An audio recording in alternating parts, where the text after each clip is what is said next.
Want to know the latest in soccer? Then listen to the Golden State Media Concepts Soccer Podcast. From MLS, the World Cup, and the Premier League, we've got you covered. The latest updates, the hottest matches, and news on the league's top players. It's the Golden State Media Concepts Soccer Podcast. David Beckham scores the goal to take England all the way to the World Cup finals. Listen now.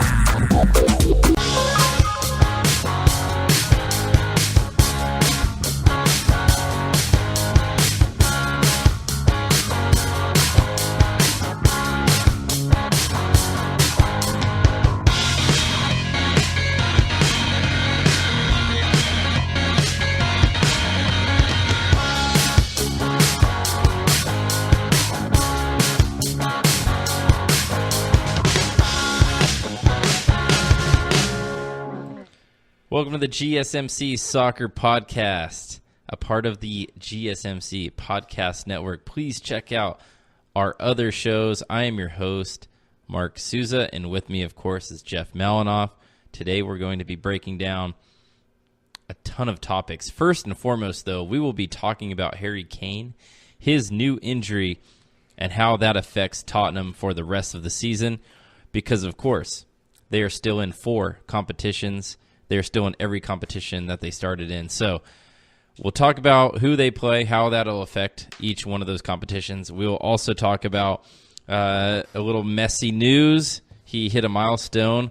We'll also talk about Ronaldo. You can't talk about Messi without talking about Ronaldo as well. Ronaldo also... Do they have a relationship name? Maybe we should come up with a relationship name. You know, like their names mixed together, like Misando. We will talk about... We will talk about Ronaldo and him doing his part in helping Juventus achieve something they haven't done in a couple of years. Also, later on, we have a big game. Arsenal and Chelsea play this week in the English Premier League. Not only is it a big game because of where both teams are in the standings at this moment in time, but there is a major development as Gonzalo Higuain could be playing. We don't know. But apparently he will be loaned to Chelsea. I'm not sure if that deal is officially done. There's always a bunch of rumors. There's always a bunch of... I think last time I checked it was confirmed, but again... But the timing is a big thing, too, because it would have to be done. The visa would have to be good. Chelsea wants him before Saturday. Do you want to talk about the actual... talk about how long the loan will be yet? Or do you want to wait on that?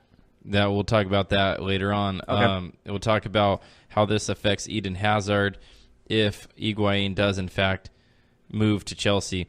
Also, in segment 4, we'll talk about some other news in the English Premier League as Burnley did something that I am pretty sure has never happened before with their win over Fulham last week. And we have another new coaching change in the English Premier League as a manager has resigned. And we'll look at a matchup that is critical in the relegation zone between a team looking to get out and a team hoping not to get in the relegation zone. So we'll talk about that later on. But first, of course, like we teased heading into this, Harry Kane. Harry Kane is out. He suffered an ankle injury in Tottenham's loss to Manchester United. They lost 1-0 at the end of the game. Harry Kane, of course, playing hard as always because that's who he is.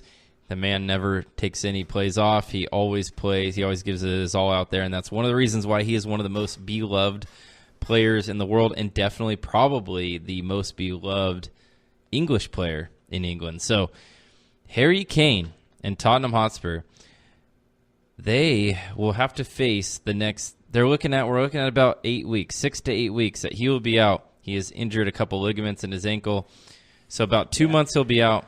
And we need to talk about what this means for Tottenham. Watching the injury, you knew something was wrong as soon as he was on the ground. And yes, when Son went up to him, he had trouble getting off the field. Son held on to him it was bad. It was pretty bad. It was a devastating thing, and just the images you saw and everyone's reaction, it just kind of demoralized everything Tottenham was going for. Kind of just made everything not. It was just a bad sign. That's all. Also, speaking of Son, he is away from the team as he now has to participate in the Asian Games. So he will be out for, I believe he'll miss the next 3 matches for Tottenham. Which puts that even worse. Yeah, as he tries to help South Korea, his national team, win. So it does make it worse. So what does this mean for Tottenham? Well, in addition to, obviously, the English Premier League, Tottenham will also be playing in the round of 16 in the Champions League. They will also be playing in the 4th round of the FA Cup. And they will also be playing the second leg of the Carabao Cup, the League Cup as it's known. Now, all 4 of those competitions can be affected because I will say it right now. I think Tottenham's chances of winning the Premier League are done. I have no faith. They will. Well, when you lose your best player and your top scorer, I mean, what else are you going to do? Like, that's like losing like a Ronaldo or a Messi. You know, it takes a lot out of the team. That's your leader. That's your heart and soul of the team. So he will miss. I'm assuming he'll be back the second week of March. That's what they're saying. That's what it sounds like. So I'm going off that. These are the games that Harry Kane will miss. He will miss Fulham, Crystal Palace, Watford, Newcastle, Leicester, Burnley, Chelsea, and Arsenal. Now, looking all Premier League? Yeah, these are just Premier League. I haven't gone into all the other competitions yet. Because there's a lot more. So just looking at this group of teams, on the onset, it looks like it's doable, right? But if you lose 2 or 3 of these games, you're done in the league. You can't lose more than probably one at this time because when you look at the table, I mean, Liverpool's at 57 points, City's at 53, and Tottenham's at 48. Now, right behind Tottenham is Chelsea at 47. And then you got Arsenal and Man United lurking in 5 and 6 at 41 points. Now, they're well behind, but they're only 7 points. Yeah, but Arsenal just got upsetted, so that is kind of good for them, Tottenham-wise. That is true, but Manchester United is hot right now. They're maybe the hottest team in the EPL. They have not lost or tied a game with Solskjaer as their coach. Manchester United just beat Tottenham. They are only 7 points behind Tottenham for third. And if I'm being completely honest, I think Tottenham's focus might have to change because they were title contenders until this last week. Until they lost to United and lost Harry Kane for 2 months, they were thinking we can still win the league. And they had every right to think that because they were only within, I think, 6 points of Liverpool, which is not far off. But now the focus has shifted. Now, we got to talk about their other competitions. Champions League. Their first game is on February 13th. Yes, against Dortmund. Yeah. They play Dortmund, and then they play March 5th. I don't think he'll play either one of those That's games. what I was about to ask you. I know their second leg is March 5th. Do you think he'll try to come back for that, or do you think he'll take his time with that? Because that's a big game. Because it all depends on how they play on February 13th. Will he, if they get destroyed, then there will be almost no reason for him to come back. I think it will depend. On the outcome of the first one? I don't think Tottenham can risk bringing him back early for Champions League, though, because... Would you say that's more important than... But not at this moment. Not at this moment, because they have to stay in the top 4. If they don't stay in the top 4 in the EPL, they will not be in the Champions League next year. So staying in the top 4 has to be their number one priority. So looking more at next Champions League rather than this one? I mean, of course, Dortmund is a good team, but they can beat Dortmund. They should beat Dortmund, everybody healthy. Tottenham is the favorite. You don't think they need Kane? Well, without Kane, they're probably not the favorite, but they can still win that game. It's more even at that point. Well, again, it's only the first leg. They can, right? I think if they keep it close on the first leg, I think they'll be fine for the second one. But this first leg is more crucial than any other first legs, I think. I mean, it's because of the fact of Kane. It is at home. The first leg is at home, but I don't know if they're going to have Son back by then. That's because... When does the Asian Cup end? Well, depends on how they do. That's true. I don't know exactly. Wow, they are in a bind, aren't they? Completely honest, I don't know the end date of the Asian Cup. I have no idea. It's something I don't follow because it's so irrelevant to, world soccer. There's not a lot of players that play in the English Premier League or even in, Spain or Germany and the top leagues that participate in that tournament. So... Right. It's not something that's on the forefront of most casual soccer fans' minds. There's other things going on. There's EPL, there's FA Cup, there's Copa del Rey, there's La Liga, there's all these different competitions going on. So there's a lot of cups at stake. Speaking of which, Tottenham will be without Harry Kane for the second round of the Carabao Cup. They are leading Chelsea 1-0 after the first leg, but this is a second leg. It'll be at Chelsea. Chelsea only being down 1-0, they have to feel like they're the favorite, especially when Harry Kane's not playing 100. He's 100% not in, as this game will take part in a couple They're definitely weeks. going to take advantage of what it seems to be. They're on crutches now without Kane. And also the FA Cup, Tottenham is still in that competition. They have drawn against Palace, which is a tougher team because at this stage of the FA Cup, there's still a lot of lower division teams that are in the tournament, and they're playing a Premier League team in the FA Cup. That's not an easy task whatsoever. So their mettle is going to be tested here in the next month or 2 months because Harry Kane might be the most valuable player in the English Premier League because is he the best? I don't know. Salah Top would probably five? say that he's the best. He's absolutely top 5. Yeah, that's just. But in terms of value to a team, nobody's more valuable than Harry Kane to Tottenham because at least with Liverpool, there's other guys like Firmino, Sadio Mane. They're more collective in terms of putting the ball in the back of the net, whereas Tottenham everything they do relies on Harry Kane. Everything. If he's not scoring goals, they're not scoring goals. That's just they run on Harry Kane. The world America runs on Dunkin' Donuts. Well, Tottenham runs on Harry Kane. Well, it's like the same thing with Juventus and Ronaldo and Barcelona with Messi. It's just like you don't have the guy on your team like what arguably is the heart and soul of that team. It's going to obviously affect the other players. Mm-hmm. It's going to affect them like, okay, we just lost our best player. We're going to try and step up. But losing your best player regardless is it's demoralizing. Yes. Especially for Tottenham because, yes, like you said, they run on Kane. Yeah, Should he run his own donut place now? He is absolutely the heart and soul of that team. I mean, it's unfortunate, too, the way he got injured at the end of the United game. I mean, they're losing. Was there 5 seconds left? I mean, it was literally the last kick of the game. He got hurt, and then the last image is of him trying to hobble off the field, getting help from Son, like you mentioned. Yeah. But regardless, You knew something was seriously wrong. yeah. And I think if you're a Tottenham fan, I mean, you have to think like, Oh, this is our demoralizing. focus now is we don't care about any other competition. We don't care about the Carabao Cup, even though we're in the semifinal.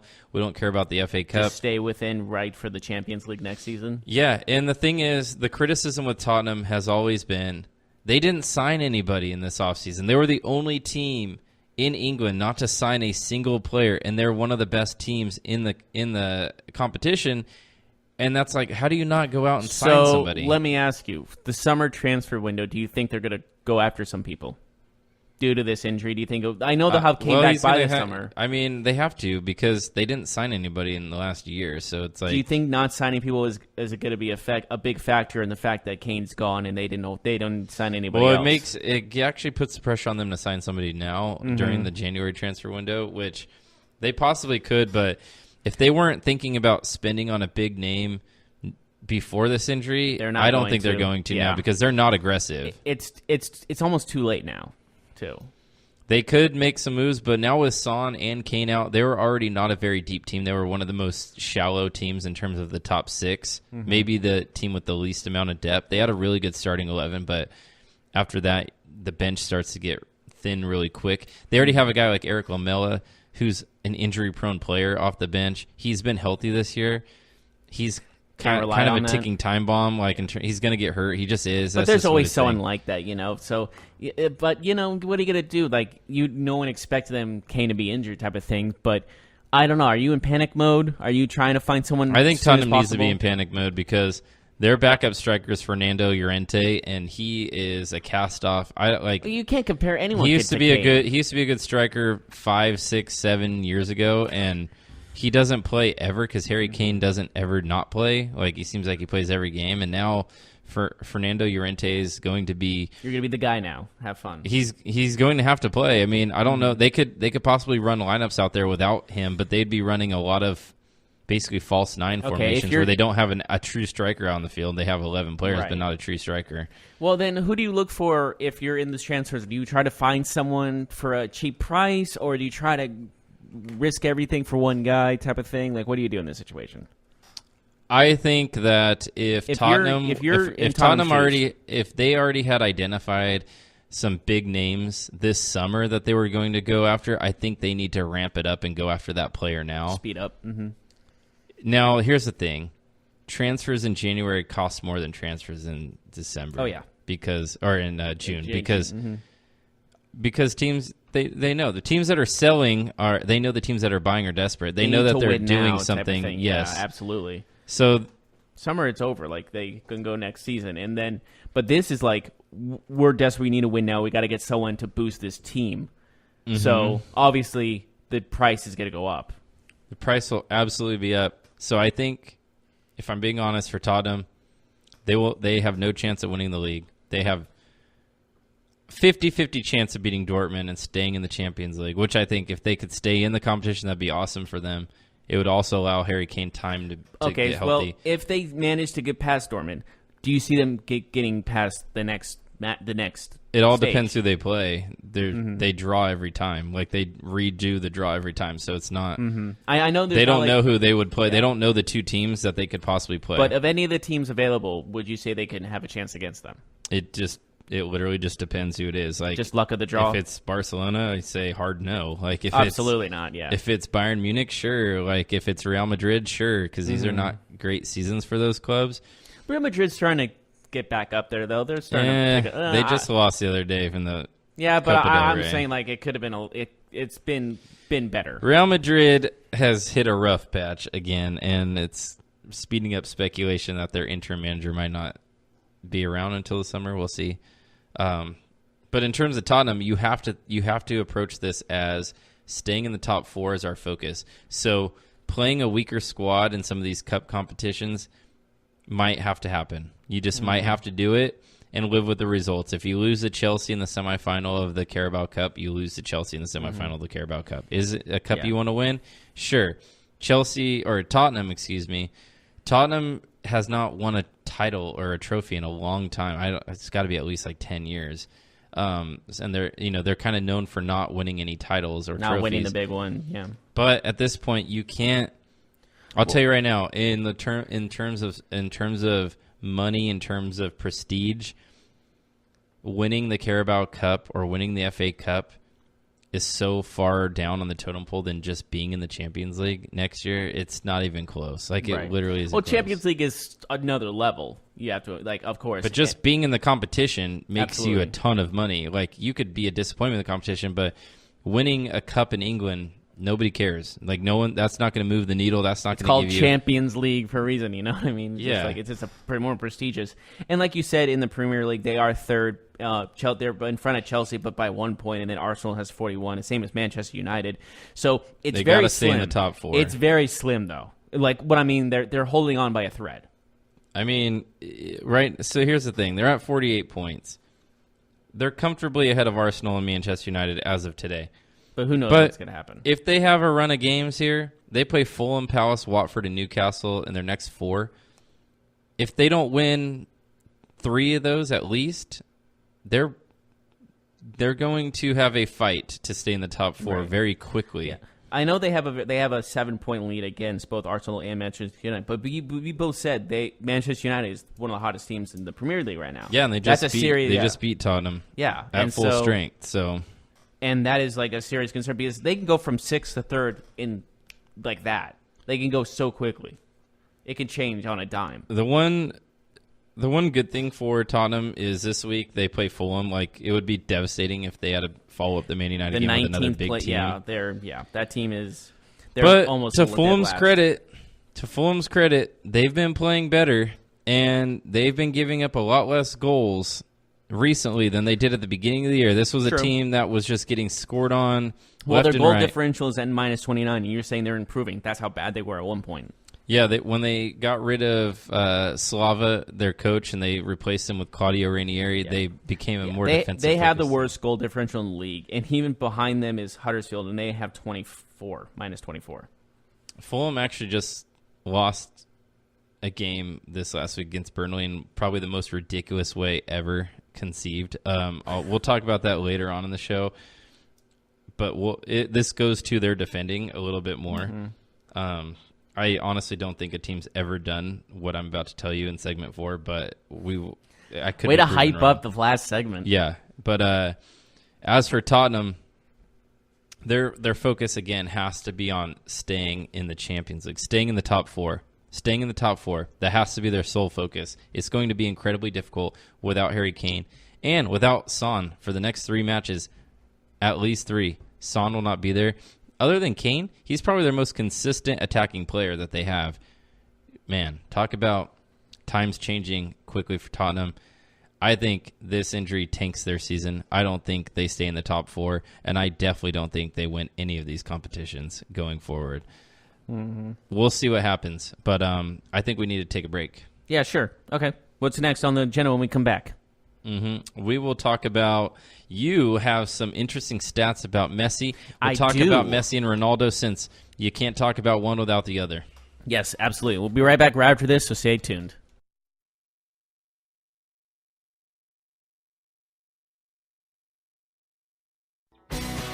Are you looking to get your college football fix? Looking to get the latest news on your favorite school's team? The GSMC College Football Podcast is your ticket to all things college football. Join us as we talk college football, from the national championship, the college rivalries, the bowl game, to the Heisman Trophy. To which conference is the best? We've got you covered for the Big Ten, SEC, Big 12, the Pac-12, ACC, and everything in between. Download the GSMC College Football Podcast on iTunes, Stitcher, SoundCloud, Google Play, or anywhere you find podcasts. Just type GSMC in the search bar.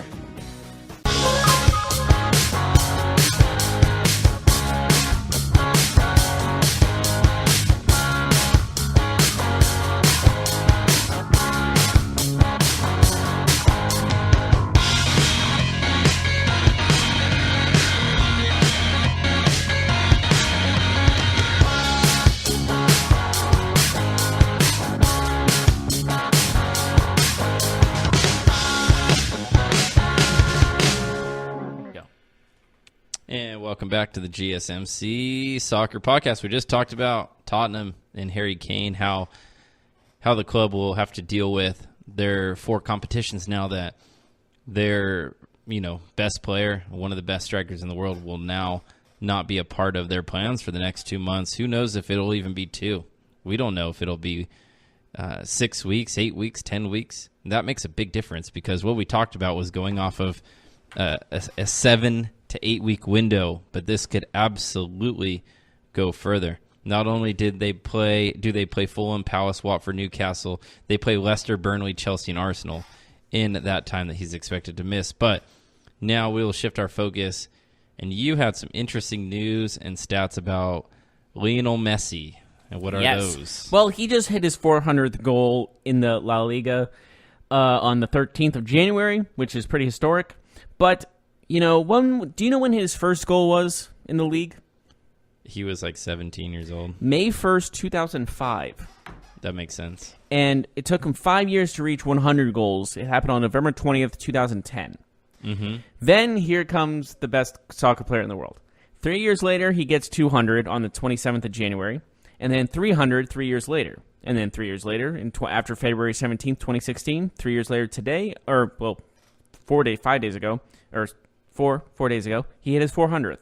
So now it's every 3 years he gets to another 100 mark. So basically, I'm predicting this time in 2022, he's going to hit his 500th goal. You think so? Yep. If he stays that long. He'll be how old? See, how old is he right now? I believe Messi is 32, 31. So 35? Yeah, it's going to be incredibly difficult for him to keep that same pace, because once you hit 30, you usually start to go down in soccer. Well, it doesn't seem like he's going down, though, at the moment. It seems still best in the world. I mean, he hasn't won Player of the Year in a couple of years and wasn't even in the top 5 last year. He's still consistent. He'll be 32 at the end of this year, so 34? Yeah, we'll see. It's going to be he'll have to maintain an incredible pace. But, okay, if he doesn't, what do you think he will retire before 2022? I have no idea.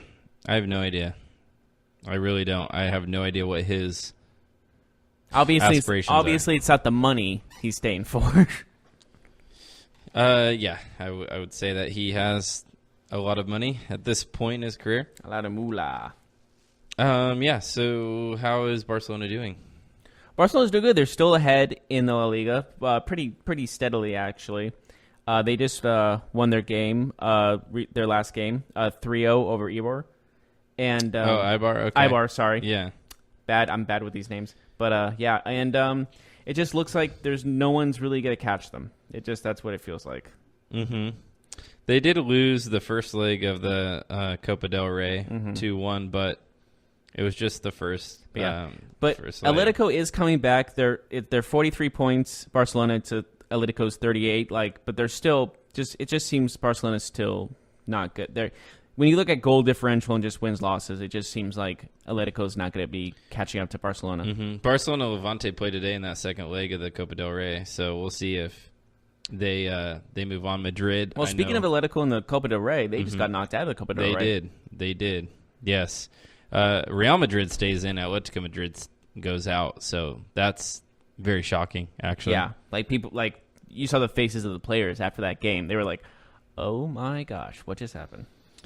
Yeah, and that's usually a competition that Atletico Madrid is really well in. It's one competition where they can win, like over Real Madrid or Barcelona. They can actually get a trophy there. So them not winning, it is a big deal for them. So we do need to talk about, though. You cannot talk about Messi without talking about Ronaldo. Mm-hmm.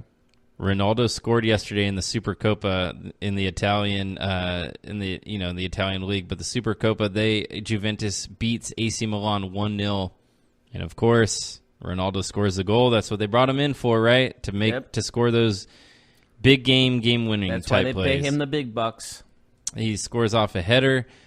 They win 1-0. And this is the first time that they've won the competition, Juventus that is, in the last 3 years. So talk about already making an impact right away. That's his first trophy as a member of Juventus. And probably going to be a lot more in the future.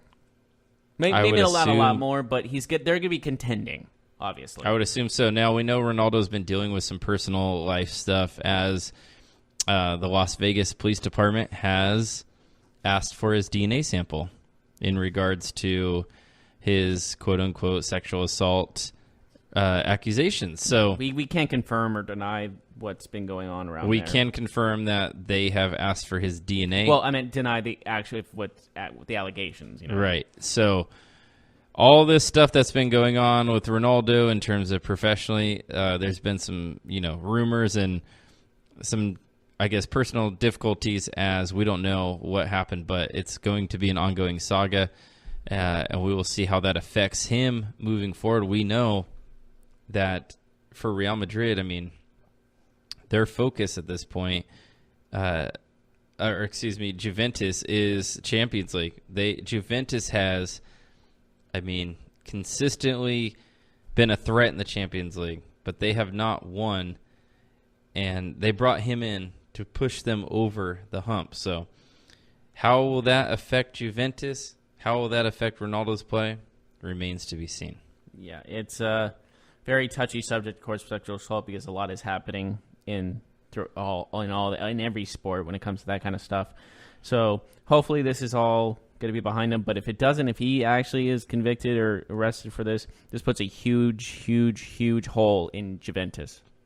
Yes, so Champions League, when we look at it, Real Madrid will play Ajax on the 13th of February. So we're a little under a month away from the Champions League round of 16. Starts on the 12th, so yeah, fairly close. Yeah, we're getting Juventus plays on the 20th of February. That's when that's going down against Atletico. So that's going to be a very key matchup. Hopefully, I guess Juventus hopes that Ronaldo will be there. So we honestly don't know at this time. Yes, and it is interesting that Atletico Madrid and Juventus are playing because Ronaldo is very familiar with Atletico, and they are very familiar with him as well. So we will see. They played each other a couple of times. A few times. I do remember these matchups. Speaking of his former team, though, Real Madrid, they've been struggling a little bit. Reports are that their coach Solari will survive through the end of the season, that Mourinho is the favorite to replace him, but that it won't be, I guess, now. Well, like we were talking about, they did lose yesterday, 1-0. So they won, but they moved on because they were winning in this first leg. So They were very fortunate they did win the But first they leg. lost. They tied Villarreal in the third and then lost to Real Sociedad on the sixth.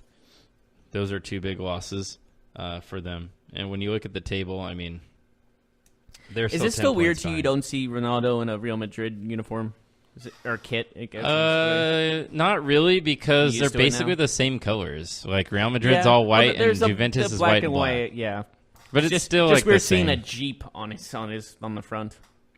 Yeah, I mean, I've seen him wear a Manchester United shirt. I've seen him wear Real Well, that was Madrid. such a long time ago. Yeah, but he was there for such a long time. So. True. But I don't think he's mainly remembered for his Real Madrid time, I would say. I mean, that's where he became more successful, but Yeah. he was a phenom at Manchester United. Oh, yeah, like absolutely. he was, and he won a Champions League there. Like he definitely. I know a lot of people know him more for Real Madrid, but he became an international superstar. He started to shine in Manchester United. He became absolutely. an international superstar at Manchester United. So I think regardless what team he was going to be on at that time, he was going to be a superstar. I think it's just one of those things that he just happened to be on Manchester United. Mm-hmm. He transformed his game. When he was on Manchester United, he was a winger. He was a wide player. And then he moves to Real Madrid, becomes a true striker, a true goal-scoring, deadly goal scorer. So he's transformed his game. You can easily say the best scorer in the world. Mm-hmm. Absolutely. I know that's like the obvious statement, but Absolutely. He transformed his game. But anyways, I think we need to go to a break. When we come back, we'll talk about Chelsea. We'll talk about a big move on the horizon for them and a big game this week for them. yes, absolutely.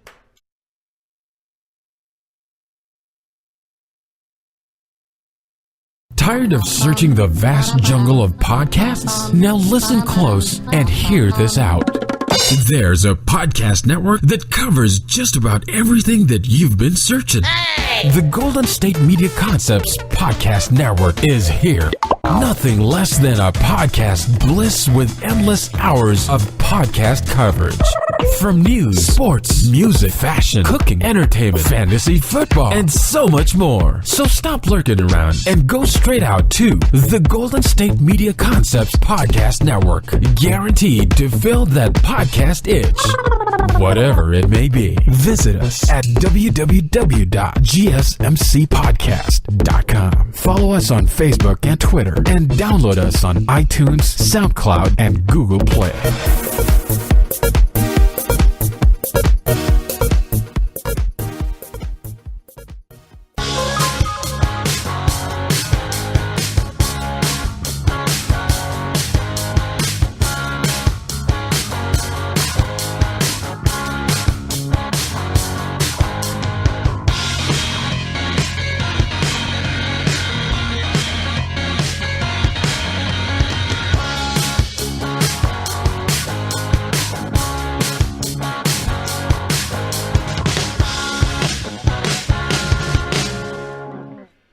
And welcome back to the GSMC Soccer Podcast. We just talked about Messi and Ronaldo, of course, following up on our first segment, which was Harry Kane, Tottenham, and the turmoil that the club will have to go through now that Harry Kane is out for a considerable amount of time. So let's move on to maybe our biggest winter move yet. There's still 2 weeks until the transfer window is over, so I expect some bigger moves to happen. And since FIFA relaxed the rules on winter transfers, I think the winter transfer period will be fun, just like it was last year. We saw Alexis Sanchez. That was a big move last year. But so far, the biggest move we have heard is Gonzalo Higuain will be loaned to Chelsea. I actually have a... Which is interesting because he's a Juventus player. Yes, he is. Who was loaned to Milan and now will be loaned to Chelsea. transferception or loanception. He also used to play with Ronaldo at Real Madrid. There's a lot going on with this, but the actual wording of what the loan's going to be is a loan plus buy option for 6 months, but the loan can be extended for up to 1 year for the 2019-2020 season. So he could be on there for quite some time, and he could be on there permanently if they go on the buy option. Chelsea has had a struggle at finding a consistent center forward. You know, with the Mauricio Sarri, they love to play the 4-3-3, which usually has a goal scorer, a poacher at the top of that, the center forward.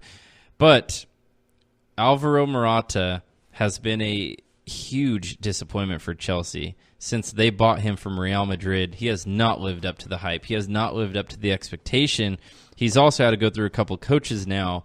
So Morata's not a player that the current coach brought in, which is always a problem when a team is transitioning from one coach to another.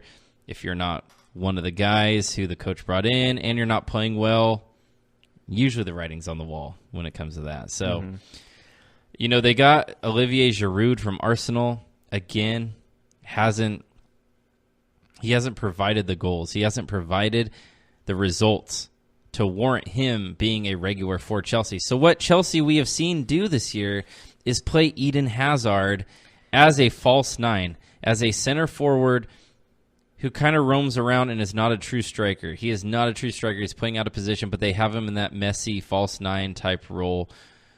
Kind of like a distraction almost. Well, I mean, he just plays a different position because when you're a false nine, you are not. When you're a center striker like a Higuain and Morata, you're dependent on getting into the box, scoring goals, headers, holding the ball, bringing players into the game. When you're a false nine, you're a playmaker. You're facing the goal rather than with your back towards the goal. Yeah. And they can't rely on Hazard forever because he has rejected, like we were talking about, he has rejected the last 2 contracts they were offering him. Yes, he has. We have heard that he has rejected. It's always interesting. Not just 1, 2. It's always interesting. You always have to say we have heard because in this sport, there is more rumors than any other sport in the entire world by far. There's always reports. There's always, Brazilian newspaper says this, German newspaper says this. When you put like notifications of soccer news on your phone, it gets blown up for everything. Just imagine if the news cycle in the United States had 500 more newspapers from around the world giving their opinions on like what's going on in the inner workings of the politics in this country. That's what soccer is everywhere. It's overflowing. Yes. But yeah, like we said, it's alleged he's rejected those 2 contracts. I mean, you hear stuff like the Moroccan Times says that Ronaldo will reject move to. I mean, like that's really what this sport is. And also the fact that like there is rumors that he is, quote, waiting for Real Madrid to call him or call for him. I think it's a foregone conclusion at this point. Eden Hazard will be a Real Madrid player next year. I think the thing is, last year, they both year, want that. Like, he wants that. It almost happened last year because last year Real Madrid came calling and Chelsea said he's not for sale. Right. And of course, I don't think Hazard liked that very much. It was like I took it as like when your roommate gets a call from a girl you have a crush on, she's like, "Oh, can you have him call me back?" And they're like, "Yeah, no problem." And he never does, never tells you the message. And you go, "What are you doing?" And then you call her back and you get her voicemail, and now you're waiting for her to call you back. It's always a tricky situation too because the player usually never wants to come off as like being like desperate. Rude. No, he rude. Doesn't. Like Hazard's not going to come out and say, "I want to go to Real Madrid," because he loves playing for Chelsea and he has fans there, and like he doesn't want to be the bad guy, but we know that he wants to go to Real Madrid. Also. It's not like he's not getting paid.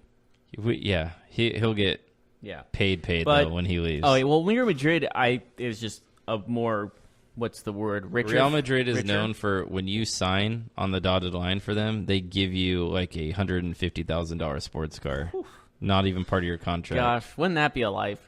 Here you go. Here's your contract. Oh, wait, here's the nice Lamborghini usually waiting outside for you. I don't know if they do anymore, but they had a deal with Audi where they always got like a super expensive sports car by just signing on the dotted line. It's nice when you have all that money to spend, huh? It's nice when you're associated with the biggest club. Yeah, absolutely. especially Real Madrid's no joke. And I mean, they take care of their players. They might honestly, Real Madrid might be now, very what's the word? Cynical at Real Madrid. Like they might toss players away if they're not performing, but they definitely give them the luxuries of playing for Real Madrid. Absolutely. And the fact is, Real Madrid would need Hazard now more than usual with the loss of, like we said, Ronaldo and all that stuff. They need more playmakers. I think Chelsea will keep Hazard, but in the summer, that's when I see them moving. It's the rumors and all that saying, it sounds like by the summer he's going to be with Real Madrid. I do think, though, that if Higuain does get loaned to Chelsea, when this deal happens, that Hazard moving back out wide in his natural role would be beneficial to him and to the club because, sure, he's a great goal scorer, but he's just a little bit better coming from the outside, cutting in on his right foot. I think he's just more of a problem for defenders, whereas you put him in the center of the field, the center of the pitch, he can get bodied up a little bit, and he is very elusive, but he's not Messi. Messi is like smaller than him, but he's quicker, and he's a little bit more clever. And Hazard is more of a true winger than a guy like Messi, who you want in the middle of the field. So we'll see. We'll see what happens. There's a big game this week, though. Arsenal-Chelsea. Yeah. Big game. Well, it's going to be very interesting, to say the least. That's probably the game of the week for the English Premier League. That's 9:30 Pacific time on Saturday. It is being basically branded as the EPL game of the week. But yeah. Well, obviously, when you look at the up standings, there. though, Chelsea at 47, Arsenal at 41. Chelsea, though, there are reports that they want this deal to go down because they actually want to play Higuain this Saturday, which is very fast. I mean, he is still currently in Italy. How he would be so fatigued just on the flight to go to Chelsea. I mean, and play it's only there. like a couple hours, maybe 3 but hours. it just wouldn't you be? But because you have to rush everything though. It's If not he just the gets flight, there it's- today, but I don't know if this deal is because So in 24 hours, he'll have to. this Fly, deal get could be there. done, like it could be agreed upon, but it still has to go through FIFA. Like it has to be accepted. It has to be. Yeah. There's you still know, there's the still a writing lot, needs there's to a be lot done. more rungs to be had in this situation. Yeah. So And by the time Saturday hits, it might happen like 12 a.m. Saturday. He's flying to Chelsea and then putting there on the jersey and getting everything ready. And then like by the time he's playing, he's exhausted. yeah. So I mean, we'll see what happens with that. But Higuain to Chelsea, I think, would be a big move for Chelsea. Do you now, think he's what do actually we? going to play on Saturday? Because I don't No, think so. I don't Yeah. think so. But now, what do they do with Morata? What do they do with Olivier Giroud? These are questions now that have to be answered because they're not going to carry all three of them. One of them is going to go. What are they going to get for him? Morata was a big signing. Are they going to get a loss out of him? That would be unfortunate, but sometimes you just got to cut your losses. Who knows? But we're going to take a break. When we come back, we're going to talk about some other EPL news, some other English Premier League news that's important, and also a incredible stat when we return.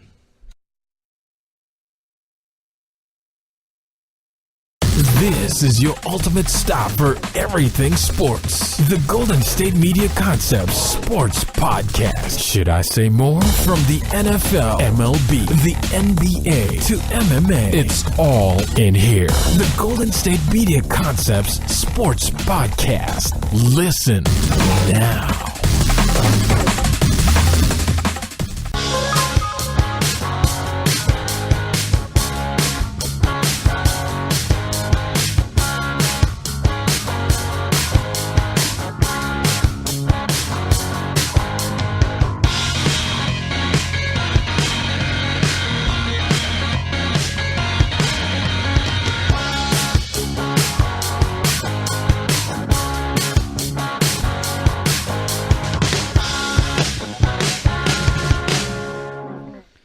And welcome back to the GSMC Soccer Podcast. We just got done talking about Higuain and the possible move to Chelsea and how that'll affect Chelsea, how that could possibly affect the rest of the league, especially now that if we expect Tottenham to maybe slip in the standings, there could be an opportunity for another club to move up. Maybe Chelsea's a beneficiary of that. So we need to talk about one thing that I heard. I don't know if this is true. I cannot confirm this, but it's funny regardless. I don't know if you saw Burnley beat Fulham this week. Yes. 2-1. Now, And how they scored at the end. now Fulham scored the first goal of the game, but they also scored the second and the third goal of the game. Yes, it was. The last one made me laugh the most, though. Fulham scored all 3 goals and lost. Well, the last one was just honestly funny. That was just like, of course, that's how it ended. 2-1 Burnley wins based on 2 own Kind goals. of puts the Fulham season in a nutshell, doesn't it? Burnley won the game without registering a single shot on target. I'm sorry. How do you not laugh at that? The commentator after the game said that he believes it was the only time that he's ever seen where a team scored 2 goals to win a game where they didn't register a single shot on goal. I don't know if that's true. I know teams have won 1-0 without getting a shot on goal. I know that that's happened. Well, it's one. It's one. But 2. But 2. because the last goal made me laugh the most when it hit off his head and went in the goal. Another crazy thing happened this week in the EPL. He did a header. Yeah. Another thing that happened in the EPL that hasn't been done in years. Wolves lost to Manchester City 3-0. They were, at least in the last 5 years, I believe, the only team to get a red card, give up a penalty kick, and score an own goal in the same game. That is absurd. But, all 3 different plays, by the way. The red card and the PK were not the same. Yeah. Own goal different I too. will give Manchester City this. So the first goal was gorgeous. The lead pass to the cross to Jesus was absolutely gorgeous. Yeah, it was nice. And honestly, that's all they needed because it was ended 3-0. Yeah, the red card happened like 2 minutes after that. Yeah, but then I just thought like that was a sign of things to come though. Now, big news out of Huddersfield Town, who currently sit in last place. Mm-hmm. David Wagner, their coach, has resigned. Can't say I blame him. They're sitting on 11 points. It's looking more and more likely that they will be relegated, but I have to say that last year, and this is not hyperbole, last year Huddersfield was a newly promoted team, and they were able to stay up. I think that it was the most incredible feat I've ever seen in soccer history. Them not getting sent down after being sent up, because they had no business staying in the first division with that lineup, with that roster. And David Wagner worked his tricks and was able to keep them up. And there was a stat last year that between the highest, the team in the EPL that had the biggest salary in terms of their roster versus the lowest, it's never been bigger. Between Manchester City last year and Huddersfield, there had never been a bigger discrepancy in terms of how much money was spent on the roster, ever. Well, then it's not really fair to say that because one team is drowning in money. Huddersfield had, I think every player on Manchester City was worth more than every player, than the whole team of Huddersfield. Well, it makes sense. It's crazy. Yeah, but like, it's really not fair to say because one team is drowning in money and the other team is having a drought, if you will. I think David Wagner is a really good coach. Oh yeah, what he did last season. He also wore the U.S. jersey, even though he was born in Germany on American Air Base. He had American citizenship and actually played for the U.S. one game back in the 90s. Interesting. What a callback. What an interesting fun fact there. Bad news for Huddersfield. Oh yeah, you know they play this week. I have a bad feeling. I think Manchester City, right? Oh, boy. So they lose their coach, and they're playing Manchester City this week. And Manchester City just scored 9 goals against Burton Albion, and then they scored 3 against Wolves. The team is hot right now. So can we see double-digit goals this game? No, but it'll be... Would it surprise you? Yes. Okay. I don't think I've ever seen 10. I've seen 8. Well, you just saw 9, so... Well, 9, but that wasn't an EPL team. True. That was a second or third division, Burton Albion. But it's going to be ugly. I think we can both agree on that. Yeah, it's going to be a bloodbath. Arguably one of the best team in the Premier League, but they're not officially first, but they can be arguably there versus the dead last team. This is not fair. Yeah, we will see what happens. Other games that are happening this weekend are interesting. Fulham, Tottenham. Again, we talked about how will Tottenham recover from the injury of Kane and the loss of Son. This is a must-watch game just based off how are they going to come back, basically. Manchester United is hosting Brighton, so Manchester United, again, looking for another win. They have won 6 in a row. Yeah, there's not a whole lot of big games, but Newcastle United and Cardiff play this week, and that is a relegation battle. Right now, Newcastle's delegated as of right now, and Cardiff's 1 above them. Yes, as of right now, there's a 1-point difference between the relegation zone, and Newcastle. They are home. They are home against Cardiff. We will see if they're able to get 3 points. If they are, that could be a massive boost in the rest of the season for them as they struggle to stay up. So let me ask you: if Newcastle loses, I'm going to say this too. They're just delegated. I think it's just a foregone conclusion. They're going to be delegated. What do you think? Say it again. If Newcastle loses to Cardiff, it's just almost a foregone conclusion. There's still 15 games after this week, so we don't know for sure. But it's not a good sign. It's definitely nice to be ahead of the curve at this point. Yeah, absolutely. Well, we're past halfway mark, and And every game is going to be crucial. Yeah. So this game is like, who's going to be the one that's having the advantage of hopefully staying, not or in the ones that are going to be delegated. Like, basically, we both agree, like, this is a huge game. Mm-hmm. But then I also like the Liverpool Palace, of course, and just based off like how Liverpool's been doing, they need this win too, just to keep ahead of first in the Premier League. And do you think they can hold on to first place throughout the rest of the season? Absolutely. Yeah, I'm saying like they could. Mm-hmm. But is like Manchester City the only team that you can see That's the taking only up team. first? It's a two-team race. It's yeah, over. that's what I think. It's completely over. Yeah, like 57 and 53. Yeah, like I know like 18-3-1 really speaks for itself. And the goal differentials are almost identical. I knew Manchester City has the highest goal differential. Liverpool 42. just gives up such few goals that I think they're going to win because Manchester City. They have the best goalie in the Premier League. I would say it's arguable, but they have the best defense for sure. Mm-hmm. But the thing is Manchester City is a little bit more potent scoring, but they're also relentless. They're relentless. But they're also more capable of giving up goals, and that's where the difference is. The thing is, they pressure so much on the scoring time that it's the counterattack that kills them. They can get caught. That is the thing. It's the counterattack. I just trust Liverpool a little bit more. If I was betting, I'd say they're more of a well balanced team. They're well balanced. They're deep. Like this team is really, really good, and I feel like Liverpool's just been getting better and better as the season's been going. Yeah. Even though they just lost their first game, which is crazy, but I don't think that's a big of a deal. I know it sucks not to go undefeated, but I think they're going to be fine in the long run.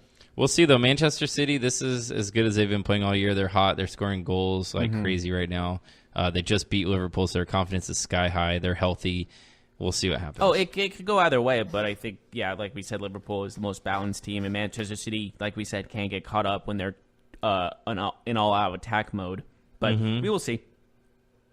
All right, so I think we're done. Yep, I think that's what we do. Thank you so much for joining us, everybody. Join us next week as well. Yes, we'll recap next the action. Wednesday. Yeah, and also if you want to look at more football, American football, tune us in tomorrow. We do the football and fantasy football podcasts, so tune us into that. As always, I'm Jeff Malinoff. That's Mark Souza, and we will see you next week. Peace. You've been listening to the Golden State Media Concepts Soccer Podcast, part of the Golden State Media Concepts Podcast Network. You can find this show and others like it at www.gsmcpodcast.com. Download our podcast on iTunes, Stitcher, SoundCloud, and Google Play. Just type in GSMC to find all the shows from the Golden State Media Concepts Podcast Network, from movies to music, from sports to entertainment, and even weird news. You can also follow us on Twitter and on Facebook. Thank you, and we hope you have enjoyed today's program.